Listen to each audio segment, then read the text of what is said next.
So I've been messing around with a Atlas build lately on Harlowe that does insane damage to bosses. It's also good against mobbing enemies, and I haven't really seen anybody make a video on this type of build yet, so I figured I'd just bring you guys this and see if you like it. It's honestly, I think, one of the best builds in the game for Harlowe. All the gear in this build is easily farmable. I think it's going to be safe from any nerfs or patches in the future because it doesn't utilize any glitched interactions. There are also instances on some bosses that move around a lot or have different phases that this build is very helpful. It uses no crit knife or amp damage to be reliable, and all you really need to do is activate your action skill for it to be effective. And I'll be showing my entire skill tree, all my gear. Also, if you like the video, please leave a like and subscribe for more Borderlands content in the future.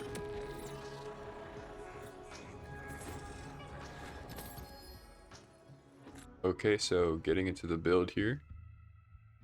We're going to be doing the green tree flux generator with nuclear winter and group study. This is a very common build on Harlowe, I know, but I've changed up a couple things in this build that makes it do an insane amount of damage. So the first skill that we're going to be going into is momentum. It just gives us an extra 25% critical hit chance. Then it goes into neutron decay. When we irradiate enemies, it gives us 10% gun damage per stack, up to 5 stacks, so 50 total. And in this build, we're going to be irradiating enemies like a lot, so this is a really helpful skill. Then we're going to be going into creative overflow. It just deals increased gun damage based on our overshield. We're going to be having overshield in this build the entire time, so you just get an extra 36% gun damage. Then we're going to do 2 into conformative reality, but this is going to be boosted by my class mod, so I get up to 2% cooldown per shot, which is insane. I get my cooldown like instantly in this build.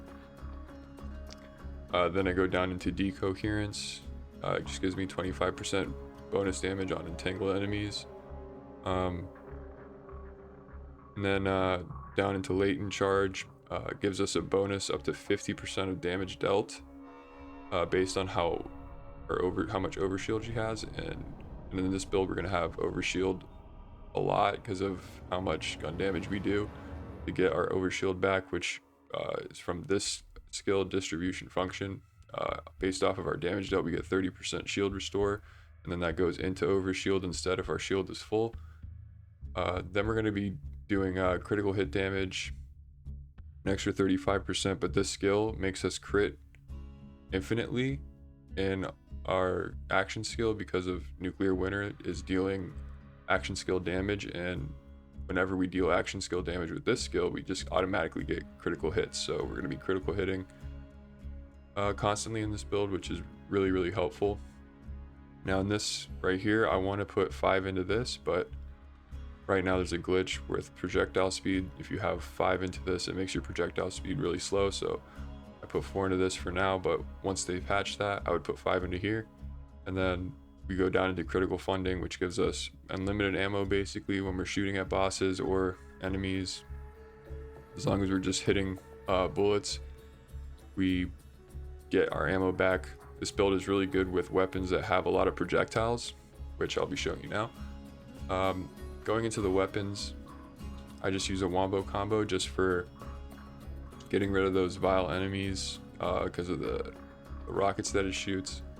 Just kills the crystals on the enemies very easily. Then we're gonna use a bod.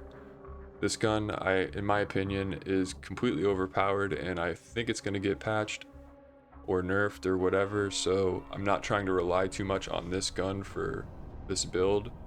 It's still very good in this build. I just don't want to rely on it too much. That's why I've created this build, just to not rely on this too much, because I feel like it's going to get nerfed.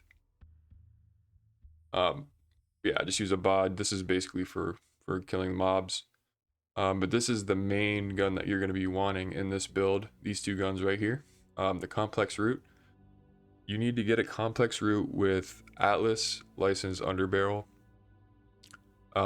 The reason for that is because we're going to be using Atlas Infinum, which when our target locks onto an enemy, it's infinite until we switch weapons. So basically, when we lock onto the enemy, it never goes away until they're dead, which is really, really good for bosses. And the way the complex route works,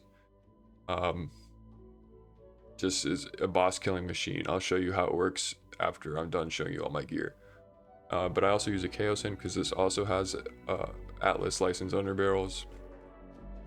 This always spawns on the Kaoson, so it's really nice. All you need to really get is one Kaoson, and you'll have the Atlas on it. And you can stack stickies like crazy on this build because of the infinite ammo that we have in our skill tree. So it'll do insane amount of damage because of our explosion damage multiplier, 4% for each sticky on the enemy. But then going down into rep kits, I use the large triple bypass. I have one with enrage. That's probably the ideal roll you'll want, because it gives us an extra 30% damage dealt, and we have 3 charges of it, so we can constantly be doing 30% extra damage. This grenade mod I don't even use at all. Just have it here just for the Atlas Infinum, and you can use any grenade mod you want in this build. Whatever you think is good, use it, go ahead. I don't use grenades really at all in this game because they're not very good. So yeah, I just have it for Atlas Infinum. But this is another thing that makes this build right here.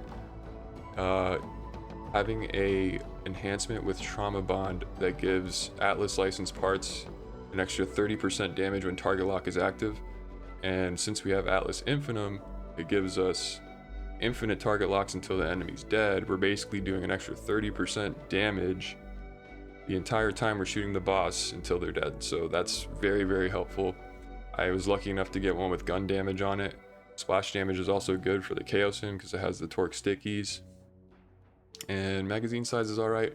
I'd rather have fire rate or critical hit damage, but that's the roll I have. So, but those are the enhancements that you really kind of want on this. And then for the shield, I like to use a super soldier because movement speed and fire rate are just fun to use and makes the build fun. You can also use a Watts for dinner. This shield is also very good. I have one with Atlas Infinum as well. I've used both. They both do about the same amount of damage. Fire rate is extra 25%. You get an extra 25% with shock damage. Whichever one you prefer. I like the super soldier because it's just more fun to have movement speed and fire rate. I do have a god roll on this one as well. The Vagabond gives me an extra 28% movement speed while my energy shields are full. So my energy shields are always full. I have basically 50% extra movement speed, which is like insane. It's super fun. But just going into the class mod, this is the class mod you're going to be wanting to run because it irradiates enemies very easily, and that's a good skill to have in our skill tree. I also like to use 2 into Deadeye just for that extra critical hit damage. It's really helpful.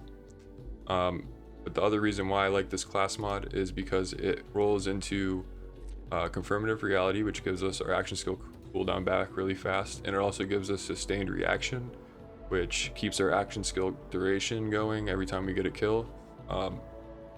So that's really good for mobbing enemies. You can just keep your action skill active for a long time and just keep killing enemies until the mobs are, your skill is basically up the entire time until the mobs are dead. So it's very helpful. But going into specializations, I just like to use the best defense because we always have our shield full, and then I go into riddle you. This gives us an extra gun damage, 50%, when we have max stacks, and it's very helpful. I like to use I am a gun because we have a lot of gun damage in our skill tree, and it boosts our action skill damage based on how much gun damage we have, so that's also very helpful. And then I also want to go into hone mine, but right now I don't have enough points. But I know this skill would be very helpful to have action skill, critical hit chance, and have the damage increased as well. But for now I just use bullet train because I'd never really aim in with this build, so I just walk around getting an extra 15% gun damage while I'm shooting enemies, which is very helpful. But just to show you what you want on this complex route, yeah, you want the Atlas licensed underbarrel, but it can also roll into Jacobs and a Malawan switch. So if you can get all 3 of those on there, I think it can roll all 3. Maybe it can only roll 2. Then maybe an alt fire Atlas licensed underbarrel with Jacobs or the Malawan switch is really helpful. Right now mine's only shock, so I can only one-shot bosses with shock, but the other bosses it takes like 2 or 3 shots because I'm only doing 50% of my damage, which isn't that bad, but I would prefer to have a Malawan switch, just to be able to switch my elements. But just to show you how the complex route works, when you shoot the gun, it shoots one projectile and then a bunch of them branch off. And with this gun, if you're too close to an enemy, the bullet just goes right through them. The projectiles like to not really hit them if you're too close, and then also if you're too far, the projectiles also don't hit them as well. The projectiles also don't seek in this build, so basically you're just using the seek to get that extra 30% gun damage. And then when you shoot your complex route, you want to be a little bit far away, just so those projectiles have a chance to hit. With big bosses, the projectiles hit them like 100% of the time, because the bullets just they have such a huge hitbox. The bullets just hit all of them. So that's where we're getting all that damage from, is all these projectiles hitting them. And I mean, as you can see, it shoots a bunch of projectiles. It's fun. This build's also really fun though, because you can shoot in the air and it just goes and hits the enemy. So enemies like Vile Lictor and like Mimicron, where Mimicron teleports and he's just really annoying to kill. If you can just get that first tag on him, you can just shoot in the air and he'll eventually die like super fast. So yeah, it's good against enemies like that and bosses like that are just annoying to farm. I haven't tried it on Sledgemaw yet. I don't know if he goes under, then the tracker goes away. That'd be amazing if it didn't, because then he would just be really easy to farm. But yeah, that's basically the build what I use. You can look up where to farm most of these. Complex route drops from Mimicron. This drops from Axemaul. This drops from the Ripper Roadbirds. It's a drill site, and this drops from Origo, the Terminus Vault boss. So those are all the guns that I use. This drops from Vile Lictor, and I'm pretty sure this one drops from Idolator Soul. But yeah, the best place I would say to farm enhancements is just drill sites. Just try to find one that has the 30% gun damage target lock on it, and you'll be good to go. This build is amazing. It one-shots on like bosses like instantly. It's just like a super fun build to use. So if you guys enjoyed the build, please just leave a like, comment what other guns you think would work good on this. I know there's a lot of other guns that roll Atlas, so if you find a gun that's also good on this build, let me know. I would really like to know. And yeah, if you want to see more Borderlands content in the future, just leave a subscription. I'd really appreciate it. I'm a newer YouTuber, so anything helps. But that'll be it for the build, and thank you guys very much. I'm going to play out a couple clips of me killing more bosses really quick with the build, and I'll catch you guys in the next one.